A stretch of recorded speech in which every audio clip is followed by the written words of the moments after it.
Hello, how are you? My name is Praise Forward. Welcome to Heart Matters with Praise. Well, it's been 19 years of working with various families across the globe, and I'm so excited to be doing this. My team has tried to push me over the years to do this vlog, and it's been a challenge because I have to travel and I'm not used to getting into the studio to sit down by myself and do this. But I'm so excited to be coming into your world, and I believe we're going to have a great time no matter the country you're listening to me from or wherever you're watching from. One thing is so clear. You're going to have clarity, you're going to have possibilities, you're going to have bliss and serenity in your relationship and your lifestyle. So what are we doing today? Well, I noticed that a whole lot of people asking me questions are asking me about the challenges in their marriage. So it's looking like a lot of people wanted to get married and they had high expectations, but now it's looking like they are in a marital jail, So, and a lot of singles are saying they don't want to get in marriage because of what they've seen married people do. So I've titled this, How to Avoid a Marital Jail. Maybe when I come again next week, I'm going to be looking at people who are already in what looks like a marital jail. But let's start by looking at what a marital jail is. A marital jail is a place that glitters like gold but stifles your potential and renders you less than who you truly are. It's a place where your expectations don't match your reality and you're forced to fake happy even when you're close to dying. I sit in counseling with a lot of women and men who are depressed, people who feel like running out of their marriage, but they're held bound by some laws and rules and regulations that tell them that, hey, they can get out of that relationship and they're dying softly. Now, oftentimes, many have been scripted to end up in marital jail because of the beliefs and the conditioning system that produced them. Because the question you need to ask is, how did you find yourself here? How did you find yourself in an institution where the best of you cannot find expression, in an institution where your potential is stifled by someone that claimed that he loves you or someone that you claim you love? How come your life is fizzling away, you're dying gradually because you have found yourself in marriage? Now, marital jail is a place where you surrender your truth to beliefs that you aren't convinced about and hasn't delivered bliss, but is promoted by those around you. So everyone is faking it to make it around you, and you have joined the Joneses because it's looking like, hey, if you dare to stand out, they're going to stigmatize you and the whole world is going to come against you. Well, I want you to know that there is what you need to do if you have found yourself in a marital jail. But today, I'm going to be focusing on how to avoid a marital jail. Now, if you're just getting married or you are about getting married, this will help you. Trust me. In 19 years of sitting with all kinds of cases, I have seen all sorts. I have in my life, gone on a research to find out why do some marriages work, why do some marriages fail. I have sat with people who have done 40 years, 60 years, 62 years in marriage. 27 of them, I have been able to build a course called Family System Engineering Certification Program, which is the first across the globe and which people now take to, especially professionals, to now work with their client, and it's been reputed to be one of the fastest and one of the most accurate models that can help couples, enjoy their bliss, because there is a psychometry that we call Oyela that psychoanalyzes whatever you're going through and is 96% accurate without you even talking. It can pick exactly what you're going through. Now, what are the 5 tips to avoiding a marital jail? Number 1, you need to locate your universe. You need to locate your universe. Everyone in your territory is not your nationality. Some of you are expatriates based on the value you've added to yourself, and it shows in the things you detest and the things you celebrate. I was working with a lady who was 42 and she was not married. And I was asking her why she wasn't married, and she said to me that all the guys couldn't withstand who she had become. So they started saying that she was proud, she was no longer domesticated. They started saying that she wasn't going to have time to raise children and what have you. Now, I asked her to show me a CV, and by the time I looked at her CV, I realized that she was a lady who had become a senior manager in the bank at the age of 26, thereabout, and she moved from the banking industry to oil and gas sector, and in the oil and gas sector, she's added a lot of value. She's taken degrees in Yale, Stanford, Harvard, and I think Cambridge or something like that.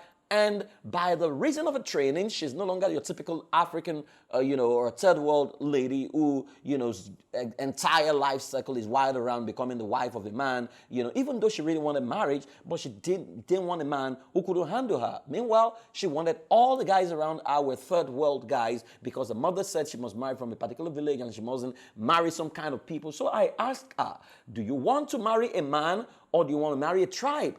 And she said she wanted to marry a man. So I asked her, are you aware that there's a group of men who don't bother about women, who don't care about whether women cook or not? There are a group of people who don't even want a child, and what have you, And she was like, yeah, they do exist, but they're not Nigerians. And I said, do you want a man or do you want a tribe? Eventually, she said she wanted a man. I said, because by your training, you are no longer the typical third world lady. You have outgrown the tendency and the reality of what your society has imposed on you. You're now a typical first world lady, with a different mentality. So I asked her, is there a problem dating a Canadian, a Japanese, men from first world, even though some of them also have their own culture. We're not saying all of them. That you live in the first world doesn't mean you're a first world man. First world has got to do with your thinking and your mentality and your belief. And that was what she did. Eventually, she said, well, she has a bit of, suitors, but they're non-Nigerians, and some of them are Nigerian, American, some of them are British, Nigerian, So eventually she found one of them, they became friends, and today they're happily married, So you first need to find out that not everyone that is in your radar belongs to your nation, because your vibe must determine your tribe. So the fact that the two of you are in the same church doesn't mean you believe the same thing. I hear people quote this all the time. Do not be unequally yoked together with unbelievers.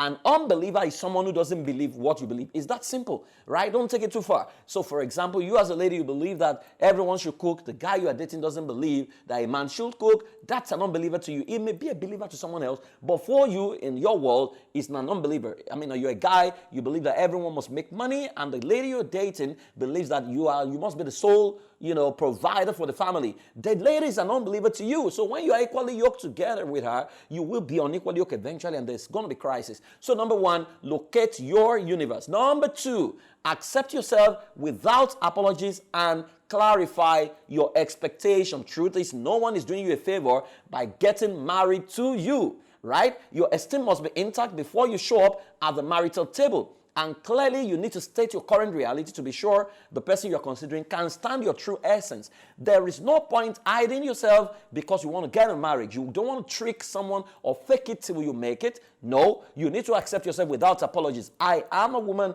who is not given to kitchen work. I would rather hire someone to do the cooking. If the man cannot stand your reality, there is no point. Or you're a man, I cannot stand a lady who doesn't read. If that's your reality, place it on the table. Accept yourself because that's who you are. You belong to a particular tribe and you always find your type part-time. There is no point getting into sentiment because you want to pick a spouse, because you want to just be Mrs. Somebody, or you want to be, a married man, they call you responsible or whatever you. So, number one, locate your universe. Number two, accept yourself without apologies and clarify your expectation. Now, the flip side is some of you have come to accept a pseudo you because you don't know who you are. I'm not talking about badly behaved people who just say you must accept me for who I am, even when the basic things you cannot do. Those are not the people I'm talking about.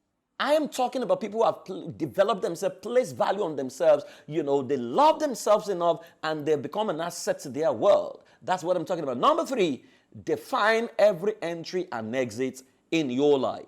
Now, there are acquaintances, there are friends, there are spouses, there are mentees. You must understand the role each person plays and the rules of engagement. Now, because the rules of engagement in mentoring is different from the rules of engagement in courtship. It's different from the rules of engagement in friendship. A lot of us just mix things together. I have met lots of ladies who are married to men that at best should have been a mentee, not a mentor, because the man cannot lead them. The man has low self-esteem, because the concept of being a husband excludes low self-esteem and insecurity, because the husband is the groom of a bride. Now, if you're not secured in yourself, how do you groom a bride?